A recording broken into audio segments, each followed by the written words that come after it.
Hello, everybody. Welcome to a WWE Elimination Chamber 2023 review. I am one of your hosts, Daniel, joined by Berman. And Chris? For your host. Oh. So, to get this started, people, we will get into the matches one by one. But before that, I have a few things to say. First, general thoughts. Pretty good pay-per-view. There are things wrong with it, though. Don't worry. This is one of Triple H's better pay-per-views so far since he's taken over WWE. But yeah, that's really the general thoughts. Any general thoughts you guys want to say real quick? It's a good pay-per-view, I would say. And same here, no complaints. Just one bad bitch. So, before we dive into the match-by-match order, fuck it. I'm not going to waste any of the viewers' time here. I'm going to talk about Sami Zayn losing real quick. We'll talk about it more in the main event, but I just have to get this across my chest before we begin, because this show might be really good, but I'm going to look back at this show and just think one thing. Man, WWE fucked it all up.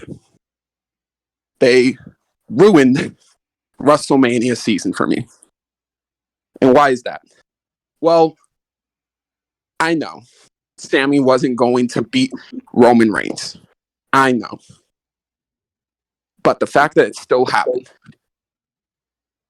and the fact that I was still left just being disappointed, underwhelmed, angry, upset, these were the emotions I'm feeling. And this is supposed to be the conclusion for Roman versus Sami. And it's been thoroughly explained. Why did Sami ever go to the Bloodline? Because he got embarrassed last year. He was the guy who lost to Johnny Knoxville. And he realized when that happened, his career has completely gone down the drain. From once being the respected El Generico to basically being the laughingstock of WWE in some people's eyes. He went to the Bloodline for validation, for respect, to earn his respect back for many people. And through the Bloodline, he did just that, but he also got really close with the Usos, with Roman. And over time, they gave him no choice but to turn on the Bloodline. And honestly, if you've been following the product since WrestleMania 38 to WrestleMania 39, this felt like the finale of the year-long story. This right here. And how do you end the story for Sami Zayn? How does he get his moment over Roman Reigns? He fucking doesn't. He doesn't beat Roman Reigns in his hometown of Canada. Now, I know I defended Roman retaining over Drew, and I will still defend it, because I don't think Drew was, in that moment, the right guy to dethrone Roman. Because he, in the long run, hasn't had anything to do with Roman's story, with how Roman has become the tribal chief, how he's evolved to the top level. Sami Zayn, in the last year, was involved with that. And guess what?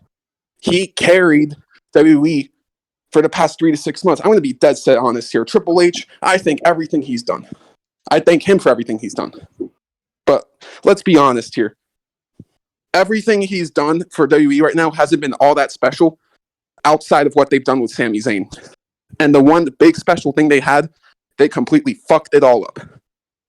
And I just got to say, that's fantastic.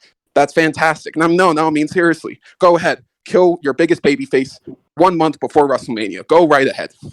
Use this powerful, effective story on the tag team match. Go ahead. Go ahead. Waste one of the best stories of all time in professional wrestling on a fucking tag team championship win. Go right ahead. Honestly, no offense. No offense to Cody. But he is not going to get the pop, the crowd pop that Sami would have gotten if he beat Roman at Elimination Chamber. This was Sami's fucking night. And guess what? Once he does win the world title, it's not going to be as big as what this could have been. Fuck no. It's like, honestly, if they took Eddie Guerrero in 2004, and instead of making him win the world title, he won the cruiserweight title. And this rant might have been brewing in for months because this was just never going to happen for Sammy. So maybe this was just meant to happen. But I just got to get out the way. Fuck this. Fuck all of this. I am honestly very pissed off about all of this. Sammy was robbed. Sammy was screwed. And he was even cheated in this match more than anyone has ever been cheated in any other Roman match ever. He had Roman pinned on the mat. 1, 2, 3. Cena couldn't do it. Brock couldn't do it. Drew couldn't do it. But Sammy did. And what are we going to do with Sami Zayn? We're going to throw him in a fucking tag team match and give Cody Rhodes the rub. Although Cody hasn't done anything in the past year outside of having a fucking trilogy with Seth Rollins. It's irrelevant. It's fucking irrelevant. And this is all a giant waste of time. You did not create a new star out of all of this. This is just pathetic. This is a joke. This is stupid. And I understand we were going to get good moments at WrestleMania with Cody, with Kevin and Sammy. But fuck it all. They missed the perfect moment. This was the time to pull the trigger, and they didn't have the hair on their balls to pull the fucking trigger. God fucking damn it. That's honestly, I'm going to leave it at WWE fucked up. They fucked up so bad. And honestly, WrestleMania was completely sold out. If they added Sammy into Roman versus Cody, you could have still had matches for everyone else. You could have done Usos versus Banger Bros, Kevin Owens versus Solo Sikoa. You don't need Sammy to fight with Kevin and the Usos. It's a waste of Sammy. Fuck, man. And honestly, I've been hyped on Roman, but okay, let's go with the scenario that Roman wins. What? We're gonna do Rock versus Roman at WrestleMania 40? I don't care anymore. I don't care. This was the perfect ending on Saturday night, and they fucked it all up. That's all I'm leaving at. This WrestleMania can be as good as possible, but I don't care. I don't fucking care. I'm pissed. Any thoughts, Bourbon? Well, question for you is there any possibility you think that Sammy could actually be in a main event like what Daniel Bryan did at WrestleMania 30? That maybe No. That could actually happen again? Because they're so head stuck on Cody Rhodes getting his moment that they're just not going to let anybody get in the way of it. Would you be surprised if that actually does happen? Honestly, man, I don't even know if I want it to happen because if Sammy wins the titles in Hollywood, it's not going to be as big as him winning in front of his family, his home in Canada. They blew it. They completely blew it. There's no way to redeem this. They fucked it. Well, it could be Sammy Mania again now. It used to be Kofi. Now it's Sammy Mania. So I mean, a lot of people know advertising that right now. So I just, man, WWE fucked up so bad. There's nothing that they will do that could have been bigger than Sammy beating Roman in his home. There's nothing. Shit. I had to, Jesus fucking Christ, and all these fans. It's so selfish. It's so selfish to put Sammy in the fucking tag titles. You know what? It's selfish. It's selfish of you fucking morons to have Sami Zayn team up with KO in a worthless tag team. You're all idiots. You're all fucking idiots. Well, it's the best is gonna get, Daniel. You can blame Triple H for that shit. No, I blame the fans. The fans are fucking morons. They don't know what the fuck they want. They're going to get Cody, then they're going to turn on Cody because they're fucking incompetent. Ah, a lot of people love Cody right now. Idiots. Fuck the fans. then you can't just say that. There's people that love Cody. I don't. God, dude. Is this the Montreal Screwjob of our generation? This basically is. To me, this is. Brian was cool. Kofi was cool. But they could have done something really special if they went all the way with Sammy. But they're too dumb and too lazy, and they don't have balls to create any of their own stars, so they're going with Cody. Could Sammy go against Cody after WrestleMania? Maybe, man. You I'm can so hold that. disappointed. It sounds good. You can see that Cody and Sammy has chemistry between each other. Maybe, man. It's just like, fuck, dude. They really screwed up. I just can't help but feel that way. They screwed up. Oh, but on a positive note, since we're on the subject, what would you rate the match, man? I'll rate the match when we get to that. All right, I'm going to begin the show now. I just had to get all that out the way. To everyone who wanted this KO Sammy tag titles shit that's going to derail Sammy's the momentum, I hope you're happy. And to all the Cody fans who wants their Cody Rhodes title reign, I hope you're all happy too. Because I'm not. I'm definitely not. So, moving on to the opener of this pay-per-view. Women's Elimination Chamber match winner faces Bianca Belair for the Raw Women's Championship. Asuka versus Liv Morgan versus Nikki Cross versus Raquel Rodriguez versus Natalya versus Carmella. All right. This was great. Even though predictable, it was great. You have Raquel looking like a monster, and, she speared, or not speared, but basically tackled Nikki into the pod. Yeah, Nikki do a top of the pod crossbody. You had, honestly, a tons of really cool stuff. The only thing I could really criticize about this match is that Liv, basically having it to take 2 submissions to make Liv pass out, that's a bit much. I don't think there needs to be 2 submissions at once to take out Liv. If this was if this was Raquel, it kind of makes sense because of Raquel's, being a bigger woman than a lot of women in this match. But Liv, that doesn't really make sense from a psychology standpoint. What else will I say? Carmella was pretty much scared to fight. She was hiding in chamber pods and stuff, but she did make it all the way to the final 2 with Asuka, but ultimately fell to Asuka. Asuka dominated this match for the most part, but everyone got the shine. Overall, this is the best women's chamber match we've got so far out of all of them throughout the years, and I'm giving it an 8 out of 10. Yeah, and I said that too. That Asuka made history too with her winning the Elimination Chamber match, the Money in Bank, and the Royal Rumble match. So she actually made history with that for the first person ever to do that. So that's cool for her. I'm kind of against how she looks right now. She looks just a crazy maniac right now. Don't get me wrong, she doesn't look that bad, but just looks I can't get it with her right now. The match was pretty fun. I did like it. The Liv Morgan, it makes sense to me because Liv Morgan is kind of on this weird, crazy streak where she doesn't want to give up until she gets to where she is, and that's kind of why I feel like 2 submissions, the double submission kind of worked out to me. It was brutal, but I don't know. I think it was not a bad match. It was fun to watch. To me, if anything, I don't know about Asuka. I kind of wanted to see Raquel win or Natalya at least because of from Canada stuff. It makes more sense. But oh well, I think it's okay. Asuka's fun. I think it's a good match to watch. Congrats to Asuka. I say 8 out of 10 for me. And yeah, excuse me. It's a strong finisher, and I'm sorry, a strong starter to the Elimination Chamber because honestly, I had no expectations at all whatsoever because every single time, and I'm not blaming them, I'm just blaming the booking of Lee's Elimination Chamber. When it came to the women, it was always just boring. There was botches, but this wasn't any of this. This was pretty solid from start to finish. I wasn't bored whatsoever. I kind of wish I would have seen more Nikki Cross action, but for what it is, Asuka and Liv Morgan were like the real MVPs of the match, and it was really good. I'm gonna give it a solid. I'm gonna give it a 7.5. I enjoyed my time with it. Bangus. All right.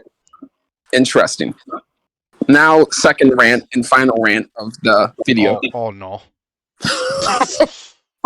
Then you can't go hard on this. All right, this match, Bobby, is a masterpiece.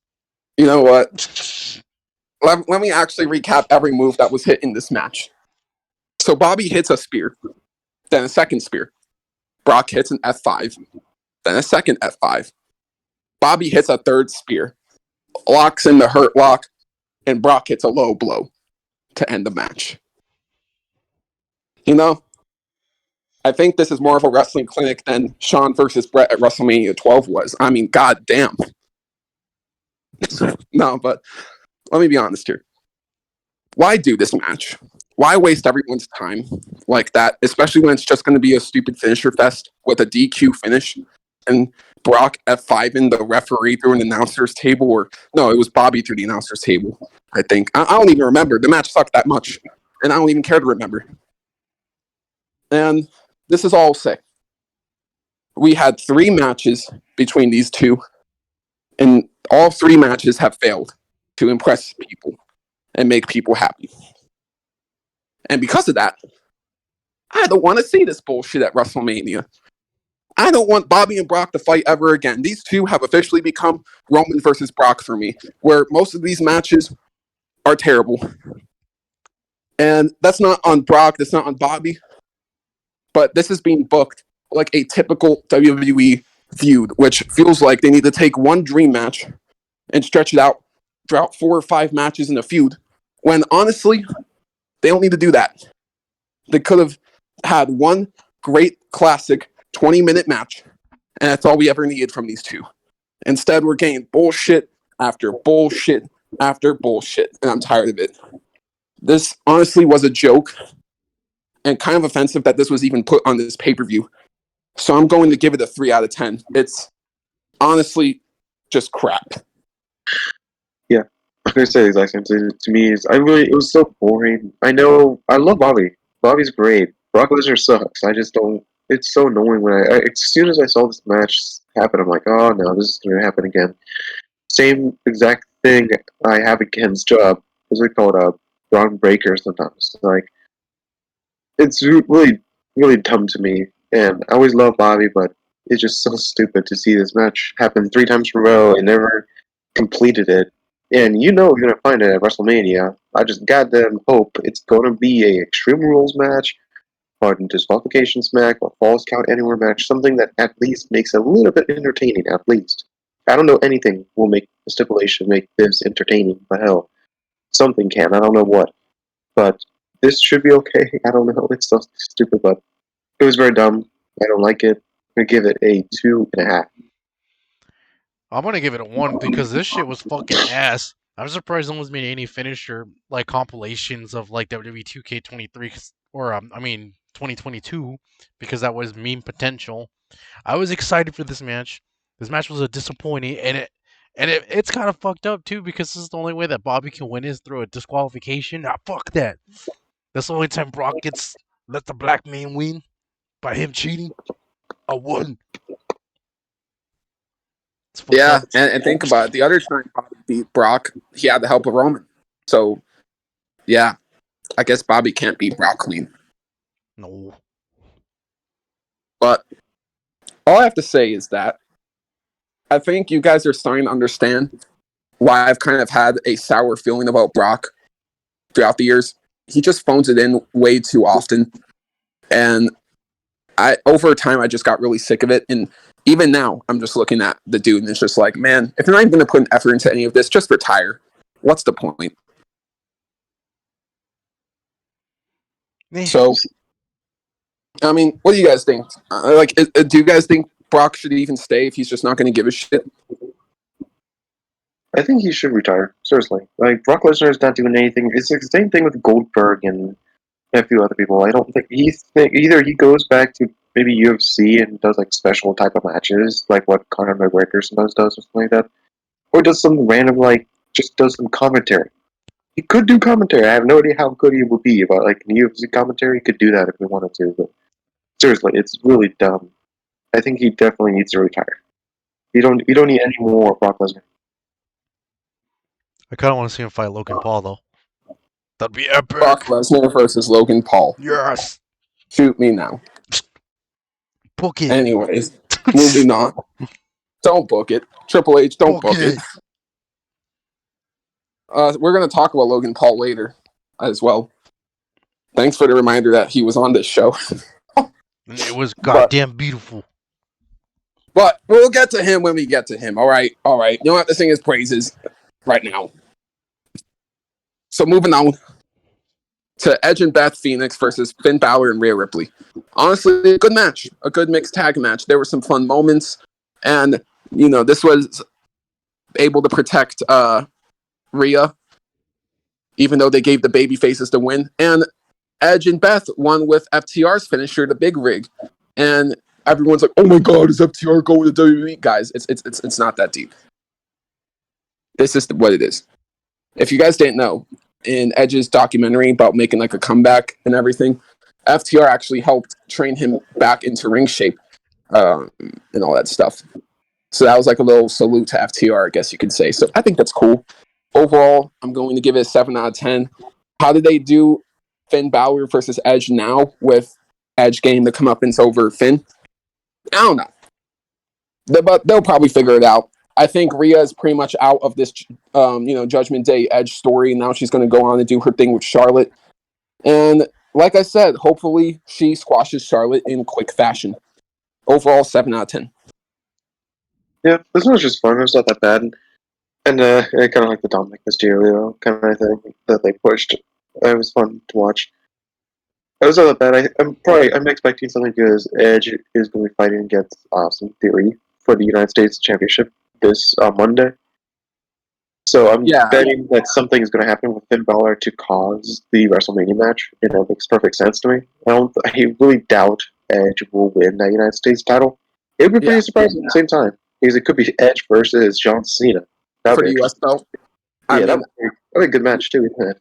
But you would not hear a complaint out of me.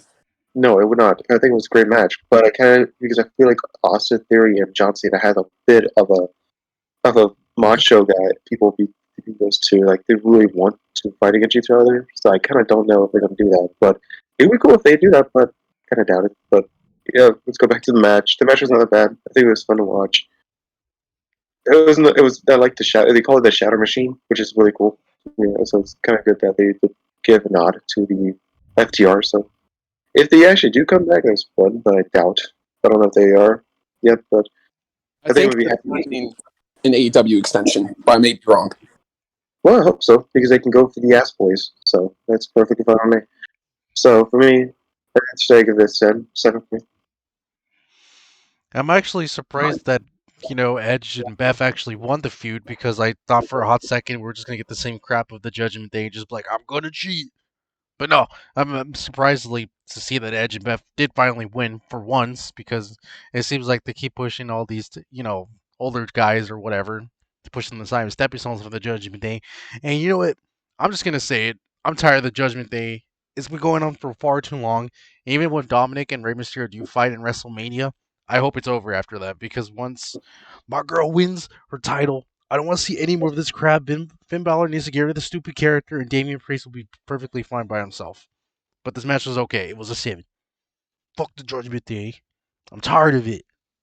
Now, this is what I will say. I understand how you feel about the Judgment Day, but there's one part of the Judgment Day I would keep after WrestleMania. The Dom and Rhea thing. I think having Dom be like, a chicken shit manager for Rhea as she's the women's champ, helping her win her matches. I think that'd be cool. I know y'all are thinking, no cheating, but come on, it's a scripted fake show anyways. Come on, we can think of this shit. I guess. Okay, I guess he's the best part of the Judgment Day. But that's it. And yeah, Finn and Damian can go back to being single stars because they're bigger stars on their own than in this group. And if Jay White wants to come to WWE, I think Jay White with Finn Balor sounds like a great tag team. Kind of like a little Bullet Club thing in a way. Yeah, because that sounds like a great thing to do. If Jay White wants to plan to WWE right now, that'd be cool to see if they make a Bullet Club because they have Carl Anderson and Luke Gallows there right now, so they could do that. And AJ, from what I read, is they're planning on having AJ be back by June. So time will tell with that. But yeah, I will say, I think the Judgment Day is coming to its end no matter what. I don't see it lasting past the draft because there is supposed to be a draft after WrestleMania. So some Raw stars are going to be drafted to SmackDown. Some SmackDown stars are going to be drafted to Raw. You guys get the gist. But we're going to be looking at two different kind of shows in a few weeks after WrestleMania. And I don't think they're going to draft the Judgment Day all together. I could see them drafting Imperium and the Bloodline all together, but that makes more sense as those groups have championships in them. Or if the Bloodlines are together after WrestleMania. Oh yeah, true. Yeah, they might not even be. Or I mean, I don't know. I feel like he still might have Jimmy and Solo. I don't think those two are going anywhere. I just think it's Jay. But it's not going to be the Bloodline anymore. It's just going to be the Usos, really. Why? You think Jimmy might fall out from Roman too? No, I think Jimmy is going to be there. I think Jay is just on, so it's just going to be Jimmy and him. So it means that technically Solo will be inside the Usos, really, and Jay will be outside of the Usos. Yeah, and to be honest, good. I think it's time for Jay to finally get a singles run. And because no offense to Jimmy, but Jay has surpassed Jimmy. That's just the truth. So, outside of that, now we're going to move on to the Elimination Chamber match for the United States Championship. Austin Theory, Seth Rollins, Johnny Gargano, Bronson Reed, Damian Priest, and Montez Ford. Now, this is what I'll say. This was an awesome chamber match. All six of these guys went in there and put on quite the performance. Bronson, even though he was the first out, he got to dominate for quite a little bit. And it took Gargano, Rollins, and Montez to eliminate him. So that was cool. Johnny Gargano did this insane Hurricane Rana to Seth Rollins off the top of the pod on top of all the competitors. That spot was crazy. But the spot of the match goes to Montez Ford, climbing the top of the chamber and then splashing on top of everybody. So, and Montez Ford surprisingly made it all the way to the final three in this match. So this is what I'll say. I think this was a star-making performance for Montez Ford. And I really hope WWE doesn't do the same mistake with the Street Profits that they've done with the New Day. Don't keep the Street Profits up for long. Break them up as soon as you can. Now, what else? Yeah, Johnny, he was taken out by Damian, and thanks to Damian's, Razor Ramon finisher. So that was cool. Damian got taken out eventually. And yeah, Montez got taken out thanks to a curb stomp on the outside padding. That would have been far more brutal if the floor was still made out of steel. But, well. You can only dream, I guess. And I guess I wouldn't want Montez to catch a concussion. But yeah, now we move on to the final two. Austin and Seth. So they're going off. And it looks like Seth is about to win. But all of a sudden, Logan Paul in his yellow and black drip appears and hits Adam Page's finisher. And then he hits Seth Rollins' finisher. Very original of him to do that. But moving on. Seth Rollins basically lost thanks to Logan Paul. And what do I have to say about that? Well, Logan is a walking, talking chode, and everyone knows it.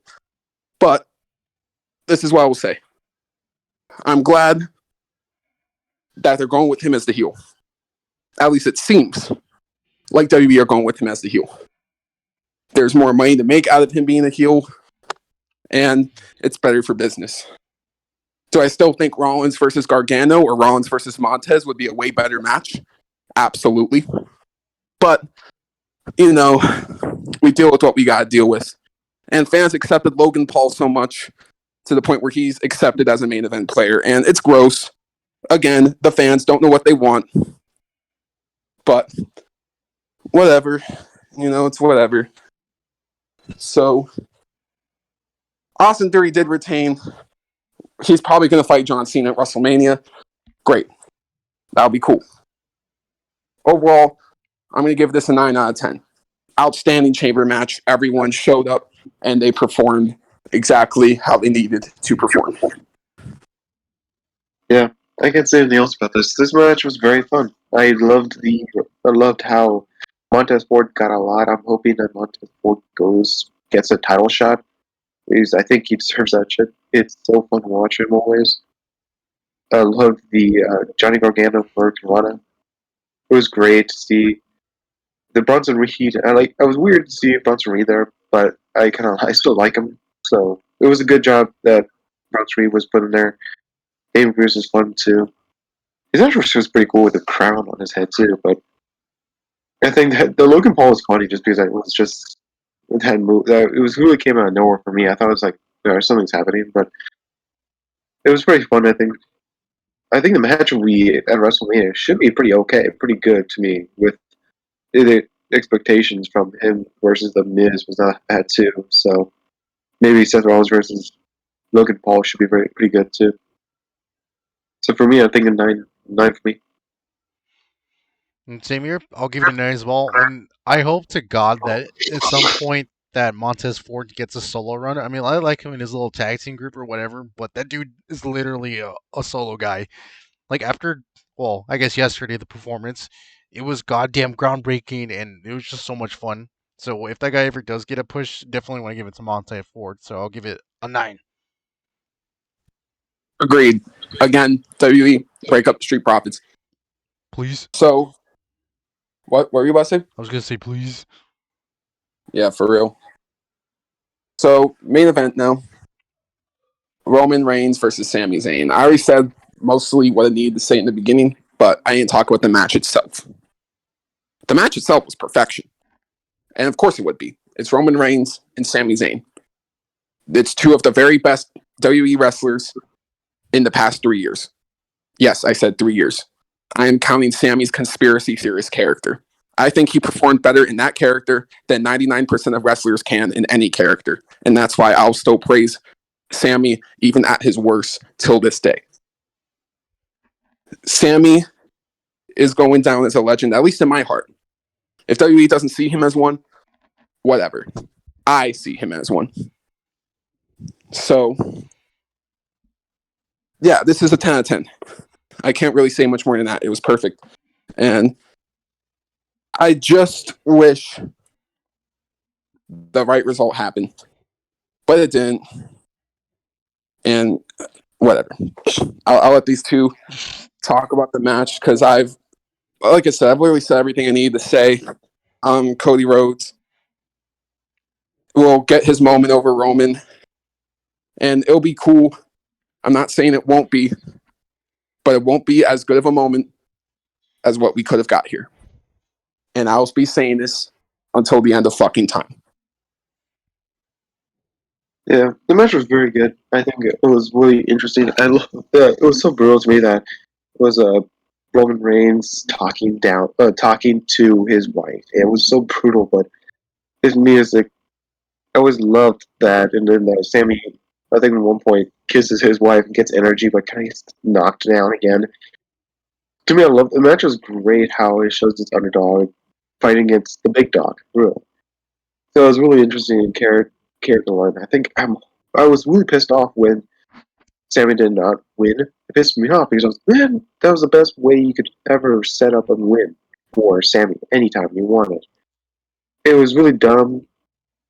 I did love that Jay Uso came out and just like hesitant. He didn't know who hit him. I was expecting Jay to hit Roman in the back again, just like what Sammy did to Roman. Jay Uso would do, but no, he just didn't want to do it instead. But it was pretty good. At least Kevin Owens came out and helped them after they had a match, so it kind of shows the tag team stuff. But kind of hoping maybe for Sami Zayn in the main event of WrestleMania. I'm just gonna get my hopes up a little bit. I get 50% off, 50% on my hopes right now for Sami to be at WrestleMania against Roman Reigns and Cody Rhodes. I just feel like that's gonna be up there. I just don't know why. I think the match was great. Definitely a 10 out of 10 for me. Listen, man, that match is gonna get a 10 from me, but I got a problem because Jey Uso literally cost Sammy this match because that idiot decided to stand in the ring for 5 minutes straight and just be like, "Oh, what should I do? What should I do? What should I do?" And that goddamn hesitation led to him losing. And I'm getting pissed off at Kevin Owens because he was literally in the back the entire time. You could have just came out at any time and protected our boy, but no. You had to be a coward because he's Canadian, and so it just proves to me to the fact that everyone just hates Sami Zayn in the back. Not good booking. And it was funny too because even the crowd was so dead silent when Roman won, and that one fan got censored too. If you guys saw it live, that was really really funny. Like it slipped, but I can't say here. But he just said some spicy ass things about Roman, so I guess that's the only good thing to take away from it. But the match itself, it's a classic from start to finish. But yeah, I guess you can argue it was slow the first 5 minutes, but I didn't mind it whatsoever because I was just the crowd just eating up the emotions, and it was perfect. So I'll give it a 10. But wrong winner, I would say. And I don't know what the hell Cody or Raw is gonna do for the next 6 weeks to like build them up. I don't know, man. It's gonna be a tough ass challenge for those boys. No, yeah. I feel sorry for Roman and Cody. Now they have the challenge of a lifetime to follow up what Sammy has done. And they're not going to do it. Maybe. I feel bad for them. I actually feel bad for them. Like the WrestleMania main event is completely tainted. At least from people like me who wanted Sammy to get his moment. So this is another thing that I have to bring up. You know what annoys me even more about the tag titles match? KO and Sammy versus the Usos. Well, Now that Sammy accidentally speared Jay, watch that be the reason for Jay turning on Sammy. Watch that be the fucking reason. That is poor storytelling, in my opinion. Lazy as fuck. Well, I mean, what do you guys think? I just hope that doesn't happen. I feel like Jay needs to separate. Jay knows. I feel like Jay knows that Sammy did not do that on purpose. And perfectly honest, like it makes sense that how they would show it. They would put it like, "Hey, no, I messed up. I wanted to spear Roman, not you." It makes perfect sense. I don't think they're going to say, "Oh no, you speared me because of that." It's like, no, I think Jay and all the storyline makes sense. That Jay's like, "No, no, you didn't do it right, but it was Roman's fault. You can just blame it all on Roman if you want to." Makes more sense. But just imagine if they end up going with that, with Jay getting speared as his reason for betraying him. That would just make Jay look like an absolute idiot. That's just like why? Like yeah, why would Jay even do that? Why would Jay even do that? And that's what I'm reading online. To lead to KO and Sammy versus the Usos, that's probably what they're going to do. They're going to have Jay turn on Sammy because he got accidentally speared. Piss off. Piss off. Yeah, it's gonna be funnier. Garbage. What? When Cody shows up today and he's like, so what do you guys want to talk about? Yeah, No, that's the first thing he's going to open this promo with, and today I don't want to hear that. I don't want to hear that. It's like I guess my speech wasn't good enough. No, what do you guys want to talk about? Oh, Sammy got cheated? Oh well, time for me to get my moment. I did my part. It's fine. You see, Sammy failed to finish his story, but me, I'm not going to fail to finish my story. You see, unlike Sami Zayn, my father was a WWE legend. So that's why he lost. Because his dad... My father died, just like 70% of this roster's dads are dead. But they're not crying to become the world champ like I am. All right, that's messed up. That's messed up. I mean... God damn it. Any thoughts before we end the podcast? No. Everything. We don't need to talk about anything of that nature. Okay. Anything else, Daniel? Overall rating of the show, it was really good. I'm going to give it 7.5 out of 10. It set up some great things for WrestleMania, and it set up for things that I'm just disappointed in. I'll give it a 7.5 for me, too. And I'm actually going to give it an 8. There was only one bad match, one of the strongest pay-per-views, and we're getting close to that 9.5 moment, dude. I believe It's not going to be WrestleMania. it's gonna be AEW Revolution, baby. Hell yeah. Whenever the Ass Boys retain again. It's gonna be beautiful. And you know what? All right. Actually, I'll say that off the podcast. Okay. But overall, though, all I have to say is good show, WWE. Keep the good shows coming, but don't keep the disappointments coming. Thank you all so much for watching. I've been Daniel. Ben Berman. Remember Chris. And we'll see you all in the next one. And if you guys are offended at all in this video, well, I'm not sorry. be. Take it easy, people. Goodbye. Goodbye.